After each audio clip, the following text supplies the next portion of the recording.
Aqua ఉత్పత్తుల అభివృద్ధితో దేశంలోనే భీమవరానికి ప్రత్యేక స్థానం ఉందని, ఆక్వా ఎగుమతులు ప్రోత్సహించేందుకు, రైతులకు సహాయం అందించేందుకు కేంద్ర ప్రభుత్వం కృతనిశ్చయంతో ఉందని కేంద్ర ఉక్కు భారీ పరిశ్రమల శాఖ సహాయ మంత్రి భూపతిరాజు శ్రీనివాసవర్మ అన్నారు.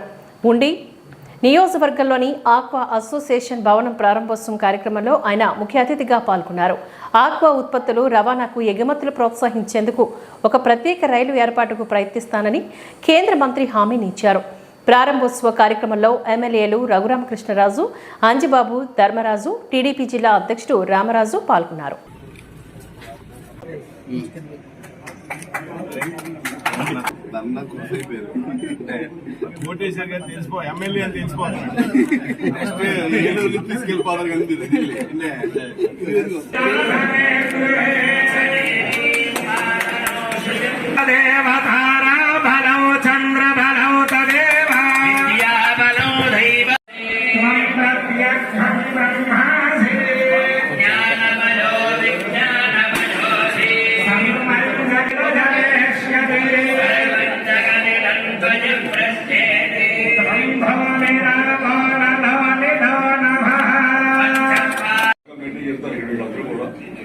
దానివల్ల ఆంధ్రప్రదేశ్కి దానికి గుర్తింపు వచ్చింది. వాళ్ళందరూ కూడా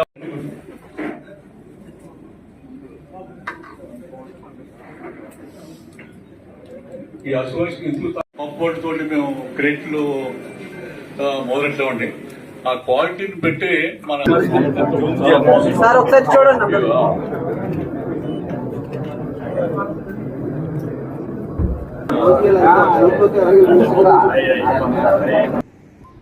నేను ఎంపీ అయ్యాక, మంత్రి అయ్యాక మొట్టమొదటిగా ఒప్పుకున్నటువంటి ప్రారంభోత్సవ కార్యక్రమము ఈ ప్యాకర్స్ అండ్ ట్రావెల్స్. పైగా ఈ ప్రాంత అభివృద్ధిలో కీలక పాత్ర పోషిస్తున్నటువంటి ఆక్వా పరిశ్రమకు సంబంధించినటువంటి ప్రారంభోత్సవ కార్యక్రమం. రైతులు కానీ, ట్రావెల్స్ కానీ, వాళ్ళ భీమవరం ఎంత పెద్ద ఎత్తున అభివృద్ధి సాధించిందంటే కేవలం చేపలు, రొయ్యల పరిశ్రమ కారణంగా మాత్రమే భీమవరానికి దేశంలో గుర్తింపు వచ్చింది అనేటువంటి విషయం మనంతా కూడా గుర్తించుకోవాలి.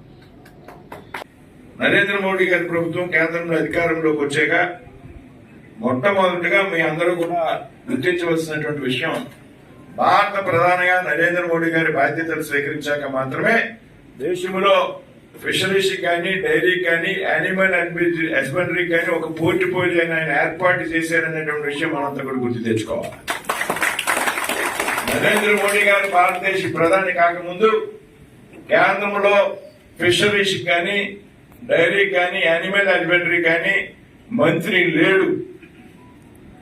ఆ పరిశ్రమ యొక్క ప్రాముఖ్యతను గుర్తించి ఆయన ఒక పోర్ట్ఫోలియోని ప్రత్యేకంగా దానికి ఒక కేబినెట్ మంత్రిని కూడా కేటాయించడం జరిగింది. ఇవాళ రాజీవ్ రంజన్ సింగ్ అనేటువంటి ఒక కేబినెట్ మంత్రి, బీహార్కి చెందినటువంటి జేడీయూ నేత, అలాగే ఇద్దరు ఎంఓఎస్ ఉన్నారు. ఏదైతే కేంద్ర ప్రభుత్వం రైతులు తమ ఉత్పత్తుల్ని త్వరితగతిన మార్కెట్ కి చేర్చాలి అనేటువంటి ఆలోచనతో కిసాన్ రైల్స్ అనేటువంటి ఏర్పాటు ప్రధానమంత్రి గారు నరేంద్ర మోడీ గారి గతంలో చేయడం జరిగింది. ఉత్పత్తులు క్వాలిటీతో వెళ్ళాలనేటువంటి ఆలోచనతో చేపలకు సంబంధించి ఉత్పత్తులు ఇటు నార్త్ ఈస్టర్న్ స్టేట్స్ కానీ, లేదా ఢిల్లీ కానీ, నేను రాబోయేటువంటి రోజుల్లో నేను ఆల్రెడీ రైల్వే మంత్రి గారితో మాట్లాడున్నా పార్లమెంట్ లో. ఈ నెలలోనే రైల్వేకి సంబంధించి జటారం స్థాయి అధికారులు ఈ ప్రాంతంలో పర్యటన చేస్తామని నాకు హామీ ఇచ్చున్నారు. కొన్ని రైల్వే గేట్ల విషయంలో, ఏదైతే వందే భారత్ ట్రైన్స్ విషయంలో ఫిజికల్ గా మీరు వచ్చి ఆ ప్రాంతాన్ని సందర్శించాలి అని రైల్వే సహాయ మంత్రిగా ఉన్నటువంటి సోమనారాయణ అనేటువంటి ఆయన కోరినప్పుడు ఆయన పార్లమెంట్ సమావేశాలు అయ్యాక నేను డేట్స్ ఫిక్స్ చేస్తాననేటువంటి విషయం చెప్పడం జరిగింది. ఆ విషయంలో వచ్చినప్పుడు నేను ఇదే రైతులతో ఏదైతే ఈ ట్రైన్ యొక్క అవసరాన్ని వారికి అర్థమయ్యే విధంగా మీతో సమావేశపరచడం, పై స్థాయిలో నాకు సంబంధించినటువంటి ప్రయత్నం నేను చేస్తాను. రైల్వే కేబినెట్ మినిస్టర్ గారితో, అశ్విని వైష్ణవ్ గారితో కూడా మాట్లాడతాను. దానికి సంబంధించిన కొన్ని స్టాటిస్టిక్స్. క్వాలిటీ లేనటువంటి వ్యక్తులు ఏజెంట్లుగా మన కళ్ళ ముందు తిరిగినటువంటి వ్యక్తులు ఇవాళ పెద్ద పెద్ద ట్రేడర్స్ అయిపోయినటువంటి సందర్భం. ₹1 ఎక్కువ ఇస్తాడనో లేకపోతే మరేదో చేస్తాడనో తాడు పొంగలు లేనటువంటి వ్యక్తులు కూడా పెద్ద ఎత్తున రైతులకు సరుకునివ్వడం. ఈ మధ్యకాలంలో నా దగ్గరికి నేను నెల రోజుల క్రితం ఇక్కడ ఉన్నప్పుడు కొంతమంది వ్యక్తులు రావడం జరిగింది.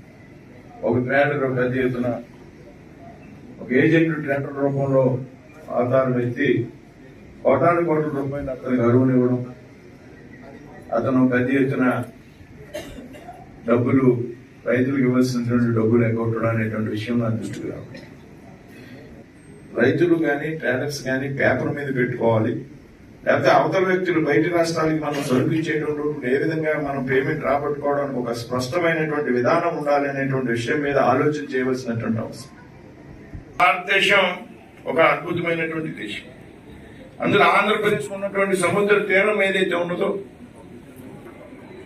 ఇక్కడ ఉన్నటువంటి నీటి వనరులు ఏదైతే ఉన్నాయో, ఇవాళ పెద్ద ఎత్తున చేపలు కానీ రొయ్యలు కానీ ఈ ప్రాంతంలో ఉత్పత్తి చేయగలుగుతున్నామంటే ఇక్కడ ఉన్నటువంటి నీటి వనరులు కారణమైనటువంటి విషయాన్ని మనంతా కూడా గుర్తు తెచ్చుకోవాలి దయచేసి. కాబట్టి ఈ పరిశ్రమ సుదీర్ఘ కాలం పాటు చక్కగా ఉండాలి. దీని మీద ఆధారపడి ఈవేళ ఆక్వా కల్చర్ మీద మాత్రమే ఆధారపడి జీవిస్తున్నటువంటి కుటుంబాలు చాలా ఎక్కువ. వారందరికీ రాబోయేటువంటి రోజుల్లో ఉపాధి అవకాశాలు పెరగాలి, ఆదాయ మార్గాలు పెరగాలి అంటే మనం పై స్థాయిలో ఉన్నటువంటి వ్యక్తులు దీనికి చక్కటి విధి విధానాలు రూపొందించవలసినటువంటి అవసరం ఉన్నదనేటువంటి విషయాన్ని సందర్భంగా గుర్తు చేస్తున్నాను.